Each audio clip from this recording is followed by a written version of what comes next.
everybody, and welcome to another episode of Coffee With. I'm your host, Christopher Evans. And today on Coffee With, it's my pleasure to welcome Dr. Bob Meeder of Pittsburgh Gateways Corporation. Hi, Bob. How are you? Hi, Christopher. I'm fine. Nice to be here. It's great to have you. You have a great background in incubating businesses. How did you get started? Well, I was one of the few people that actually did something in my PhD dissertation that I ended actually working for. So I did it on business incubation in the United States. I saw a movement starting in the early 1970s, and I decided to make it my career. Bob, how important are private and public partnerships in your world? Well, today I think it's critical. Most early stage companies and most community development projects require a public partnership because the risk, the expense and the risk require some additional public support in the early stages. So we tend to put together projects that are majority private but have about 30–40% of public investment into the process, from foundations to governments to community groups themselves. Now, some of the work that you do is related to commercializing technologies off of university campuses. What are some of the biggest challenges with those efforts?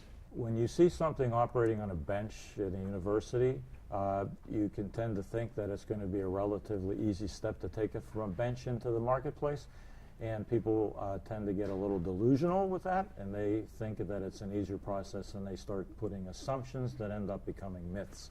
So we do a lot of fact-finding and establishing markets, and then try to put them together with private partners to take it through that process. Typically, the researcher at the university does not trail that. It's usually picked up by somebody already out in the private market. Where do you think Pittsburgh stacks up on the national scene when it comes to commercializing those kind of ideas? Pittsburgh has some clusters, I think, in the energy field especially. As you know, this area is becoming a significant player in gas and all of the energy processes relating to fossil fuel and the conversion to sustainable. So we're strong there. We're strong in life sciences. So when it comes to those areas, we're probably up in the upper 10% quartile in the country. As a city, we probably rank somewhere in the middle. Obviously, San Francisco and Boston and New York City and those exceed Pittsburgh. When I speak to entrepreneurs and folks in the investment community, and I often do, I hear that Pittsburgh has a pretty robust scene for these types of things. What do you think makes the region unique? I think, number one, we had such a downturn in the 70s and 80s, so this area collectively understands that it needs to be proactive in developing these kinds of technologies and these kinds of businesses to diversify. So Pittsburgh also has, as everybody knows, a culture for sort of can-do. So we tend to develop companies that are manufacturing-based, product-based, and we're pretty good at having the workforce of skilled people to bring those to fruition. So Bob, there's a lot of challenges and opportunities in running a group like Pittsburgh Gateways Corporation. What keeps you up at night? Well, you take our project now. We're doing a project in the Hill District. We picked a 7-acre site and 250,000 square feet, historic building. So to bring together resources, we took us 28 different funding sources, merged together to bring the project to fruition. We're sitting in a socially and economically disenfranchised community, and there's 20 or 30 community groups that are desperate, hungry for some sort of solid economic growth and participation in wealth.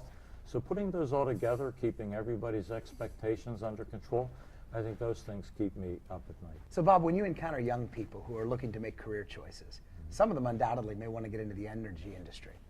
What advice would you have for them?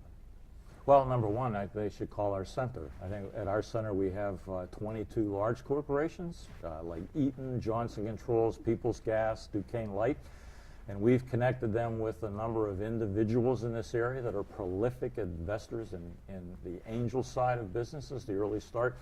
And it's good for the entrepreneur prospect, the young person, to organize an elevator pitch, something they can say in less than 2 minutes. Keep it succinct and connect in with those kinds of partners, and how they deliver it and the efficiency of their delivery.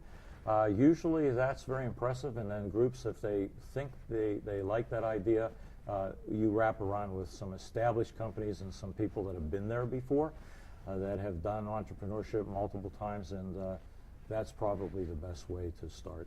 We begin with a quick elevator pitch and then a Charlie Rose kind of a conversation, an extended conversation, and really get a sense that they have a crisp plan. Excellent. And for our viewers who might like to learn more about Pittsburgh Gateways Corporation, how would they do that? Well, from the Pittsburgh area, if they go up into the Hill District and they look at what used to be the Connelley School by the new Consol Energy Arena, walk in. Other than that, they should connect our website. So they can come and visit you and they can find you online. Right. Wonderful. Well, Bob, it's been a pleasure having you on the show. We really appreciate your insight, and thanks for joining us. Oh, thank you. Nice to be here. And we thank you for joining us on Coffee With.